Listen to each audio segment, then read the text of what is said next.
Hi, welcome to Love Saranghae with Peter and Andrea. In the next 30 minutes, we'll take you on a journey into the exciting world of entrepreneurship, relationships, and the secrets behind achieving that coveted glow. Are you ready? Let's go.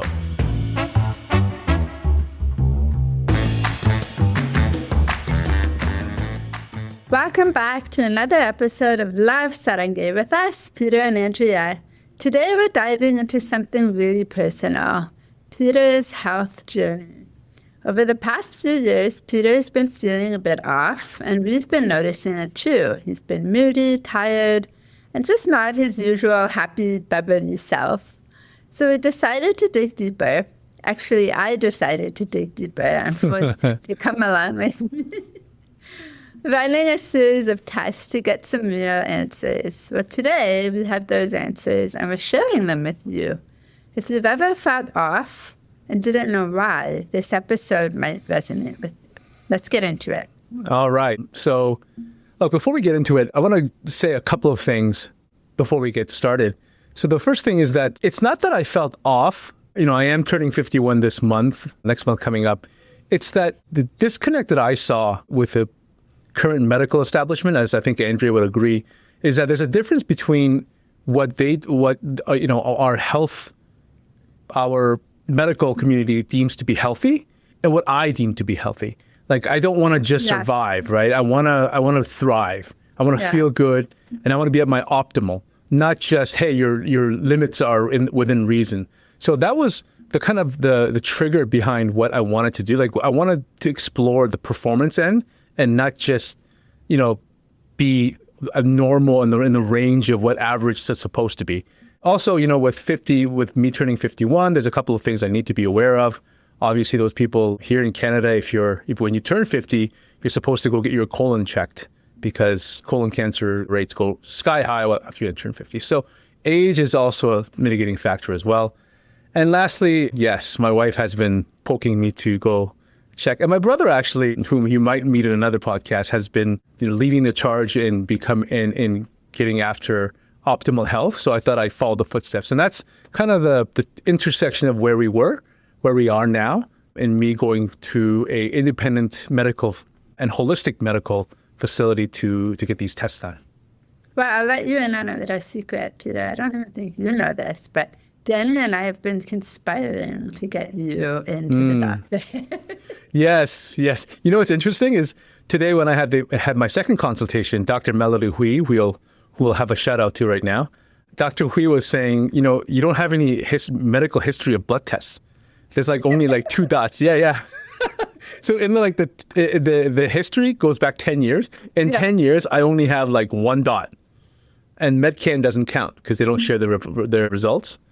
So she had access to only 1. That was this test. So I haven't actually gone to the doctors or the medical facility in over 10 years. That's where we're at. Conversation. That's why. So I guess let's talk about some of your symptoms. What were some of the things that you noticed? And then I'll talk about what we noticed as a family that sort of made you say yes to getting tested, or to even just talking to another professional. Yeah, I think this is the reason why I agreed to do this podcast with you on metabolic health and on optimizing health overall, because I think all men, many men, especially my age, even younger as well, feel very similar to what I've been going through lately, right? Which is multiple things. One is that my sleep has been off. I don't get great sleep.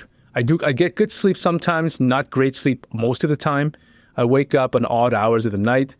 Having a 3-year-old doesn't help, obviously. I was just going to say that. Yeah. I think my diet's been off. So, my weight's been fluctuating. I'm having trouble losing weight, even when I'm working out or training very hard. So that was an indicator. And you eat really well, the most part. For the most part. I would say 90% of the time you eat very well. Yeah. My mood has been very wild. So, it goes from anger to depression, maybe even a depression. Andrea was asking if perhaps I was going through a depressive episode. So that was something I had to go check out as well. Because, if you're in the moment, you don't know what you're going through, right? To you, it's simply just going through the course of the day. The other thing too was that I was crashing heavily at the end of a day. So my energy levels would just decrease to the point where I'd have to have a cup of coffee or some sugar or something. And I was just abnormally tired near the end of the day. The end of the day is like late afternoon. Like yeah, late afternoon. 9 o'clock at night. No, we're talking like 3 in the afternoon, right? 3, 4 in the afternoon. And just general lethargy, like this, the desire, the energy to do things, to go after things, the excitement. It just, it wasn't like I know that I could be. So that was where things were. It's like you even losing interest in your training a little bit. Yeah, there was a moment there too, yeah. Yeah, like you still do it and you do all the things you're supposed to do, pretty much, but you don't have the energy to do them. And then if you did do the training that you used to, the whole day was gone. Yeah, I was very, very tired.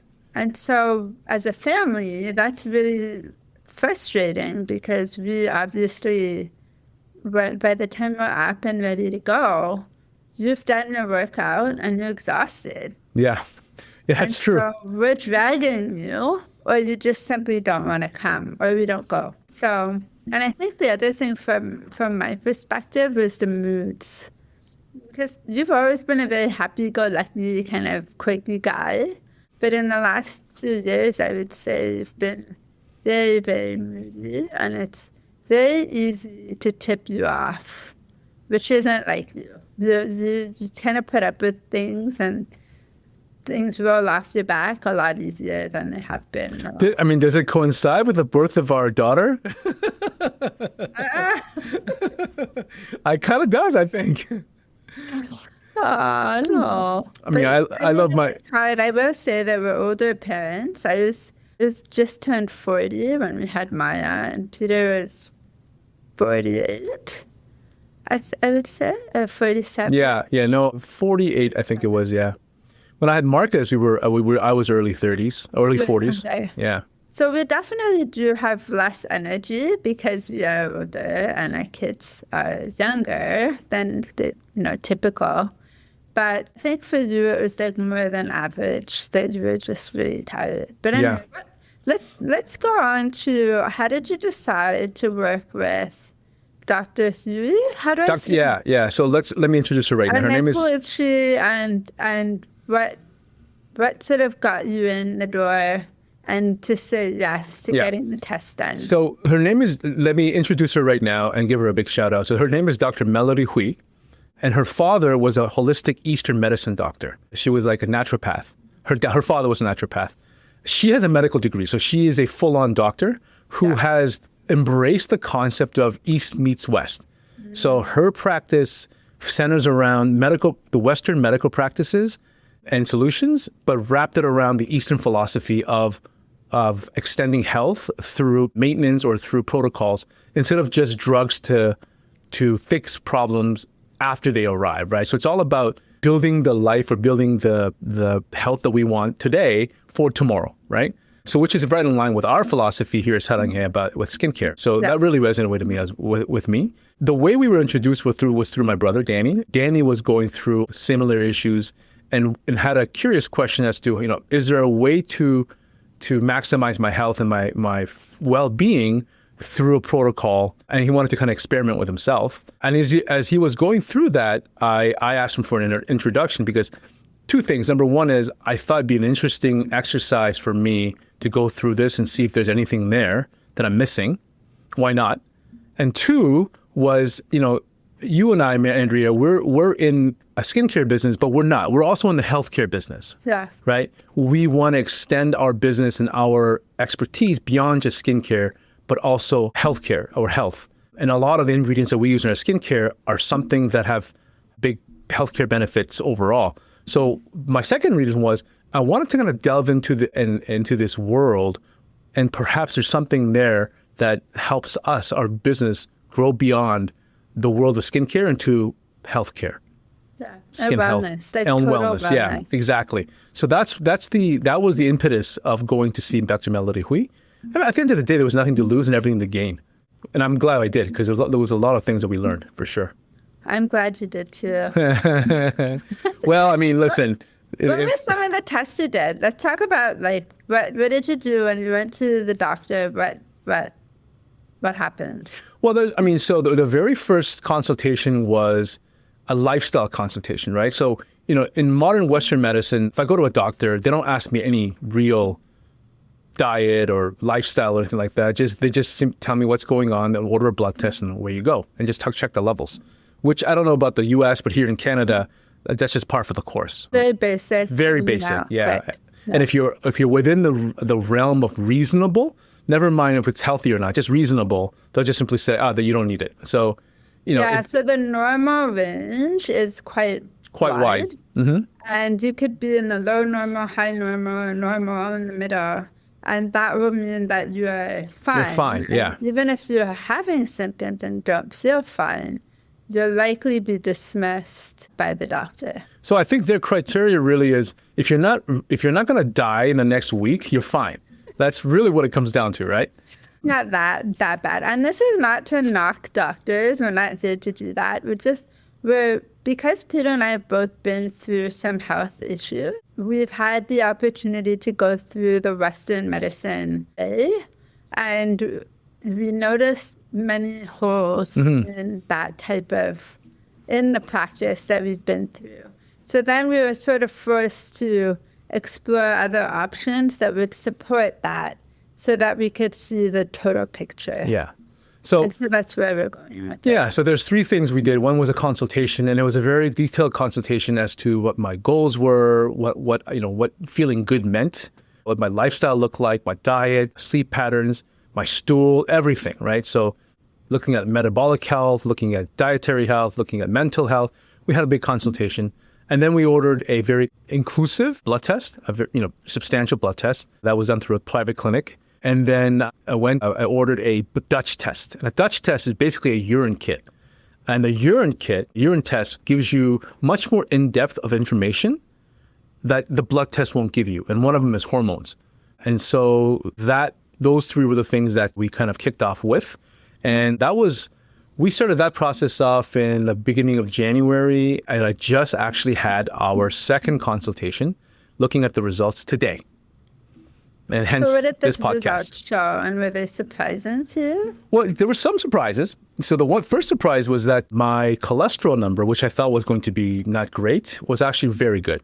It was optimal. A big thing was that on the blood test, it showed that my testosterone levels were in the lower quartile, but acceptable. Now, if this was a regular doctor, the conversation would have ended right there. No need to go any further, you're fine, right? But the Dutch test showed that my testosterone was being converted to estradiol or estrogen. Oh my God. Yeah, which basically which sort of explained and I'm sorry, ladies, if I offend anybody, but which sort of kind of explains my mood swings as my estrogen would rise and fall and rise and fall. So the reason for the estradiol increase was basically that it's sometimes genetic. It's just that some people convert testosterone more to estrogen. And it makes sense, right? Because people who, do steroids or do a lot of testosterone, their reaction could be acne. They could get, breast tissue growth. They can get a bunch of things, and nobody can tell you why and who will get which now you understand why this is happening to some people, why A happens to person A and B happens to person B. The other thing we found out was that there are multiple pathways to estrogen. One pathway is associated with breast cancer in women. It's a really bad one, actually.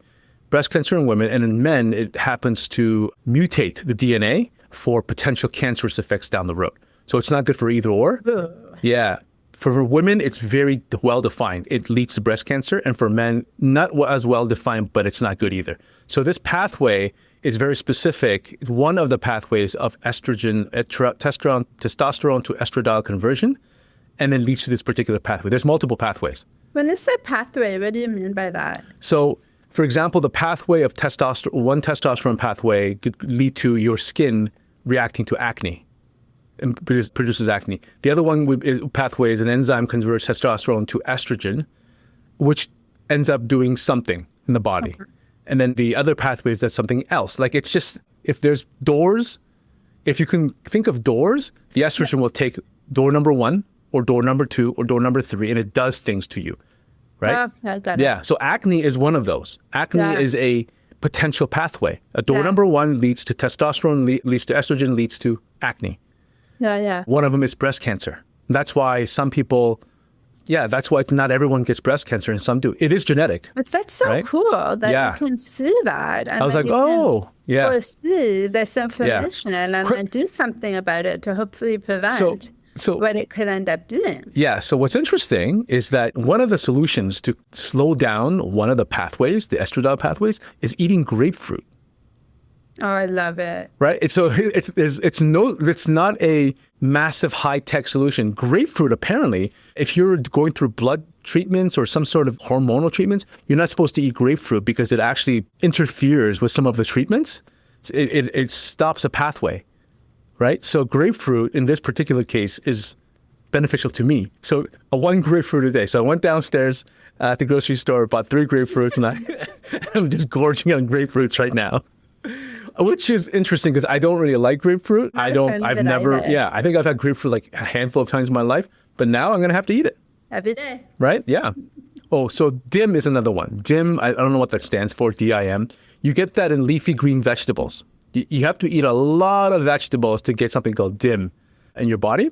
And DIM stops the other pathway. I've not heard of this before. Yeah, so it is now something I'm going to get it in a supplementation form because it's almost impossible for us in modern Western society to get that much leafy greens, especially in the wintertime here in Canada.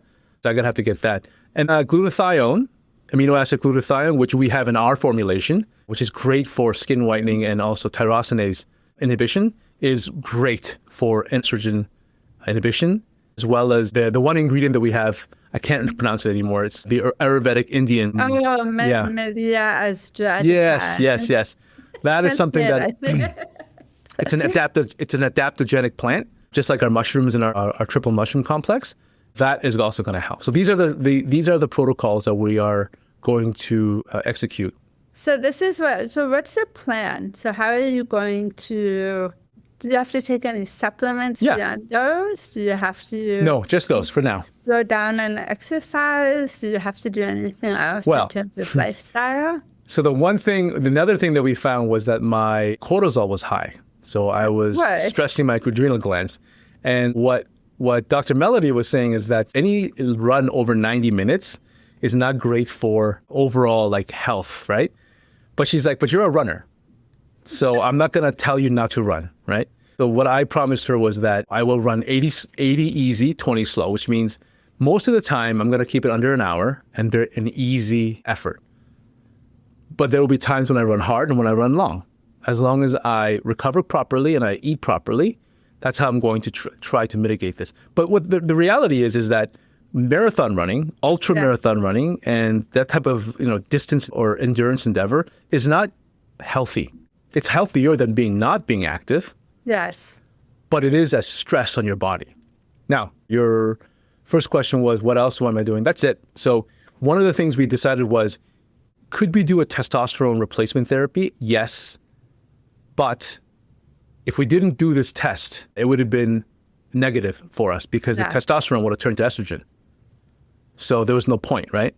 So all we're going to do right now is get to baseline. So using these supplements that I have been prescribed or as recommended, I'm going to spend the next 2 to 3 months just figuring out how to stop the testosterone from converting into estrogen. Yes. The good news is, though, even at 51 years of age, because what she said was, at my age, I might not be producing any testosterone. That there are people out there, there are men out there that cannot produce testosterone at my age.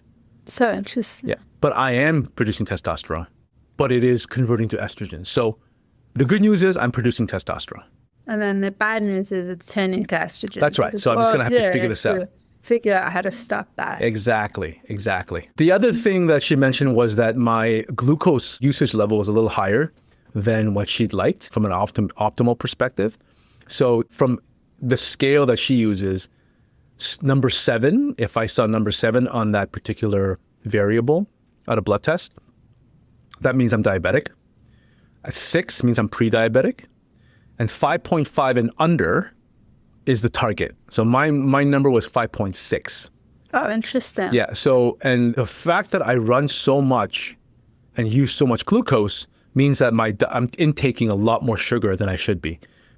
And I think I know why. I think the energy drinks that I drink when I'm on the run. Coca-Cola? Yeah, the Coca-Cola. Yeah. And the noodles, the ramen noodles, and they're probably not doing great. Marcus, that it's okay. Our son, Marcus, that it's okay to drink Coca-Cola as long as you run a lot. Well, I mean, you use it up, right? For sure. Like, it feels great. But a natural source would be better. Well, the problem is I've got into a habit drinking the Tailwind, which is the maltodextrose and electrolytes. I've been drinking Tailwind almost every run because it's great. Well, you get a little burst of energy midway through, right? But really, I shouldn't do that. I should just run a little slower and not take in the maltodextrose, which is not great for you. By the way, how do you feel about all of this? Like, what's the emotion around all of this information? Well, I think there's a lot of relief. One is the relief that mostly I'm healthy. Like, there's a lot of markers that were very good or optimal. So that's good news. I'm glad I did this test because we did not know. I always knew that testosterone was low, but I didn't know the mechanism how the testosterone was working inside my body. So this is good. This now we have a plan of action, right? And it's also interesting to me as I also realized that estrogen is what makes people crazy, ladies crazy. So I'm gonna have to give you guys, maybe it's basically chemical based. So, I have to give you guys cut you guys some slack. You think? Now you understand your daughter. She has yeah. I wonder what's gonna happen when hormones are raging through her. It's gonna be a show. It's gonna be a show. Maybe a learning process for all of us. But my overall mindset too. Yeah, my overall observation though is there's something here, right? And it's not. It doesn't have to do with the CDC or the Center for Disease Control or Health Canada or the health system. There's something here that we can do. We can, as long as we have the information and knowledge. Even like a thing as simple as eating a grapefruit a day, taking very inexpensive supplements to help supplement your diet.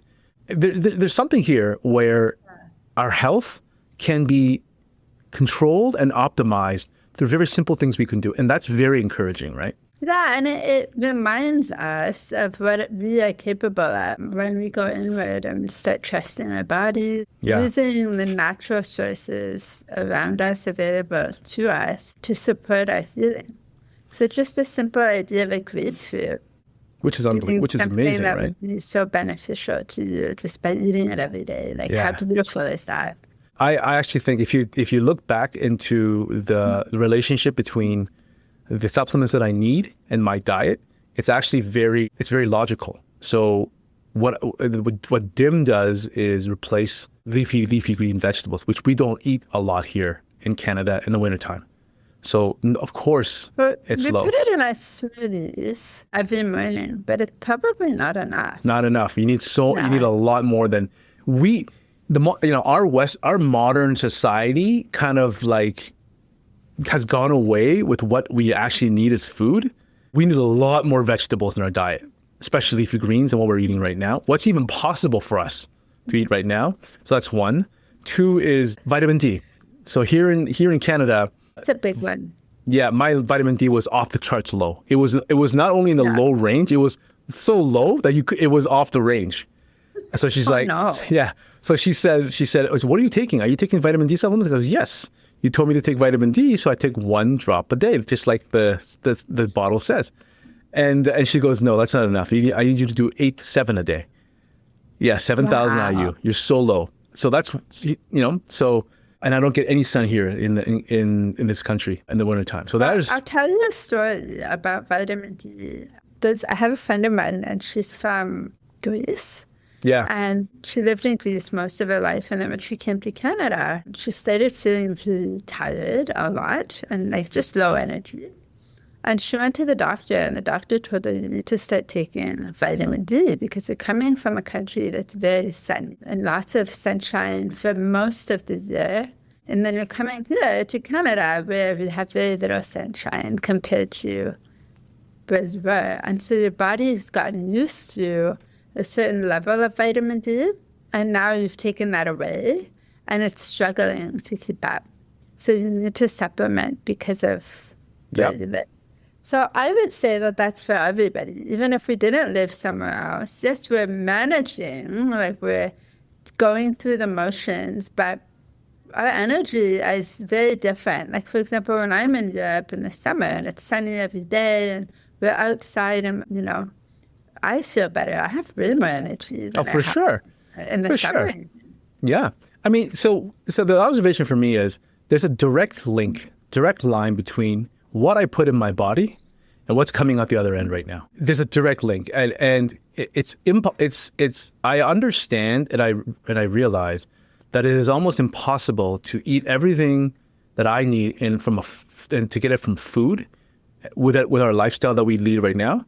So the next best thing is to supplement, and that's what I'm going to do. Yeah, I mean, I'm not going to feel guilty about like high quality supplements and having the medical, like having Dr. Melanie with you to sort of guide you towards because not all supplements are equal. So it's good to know like which ones.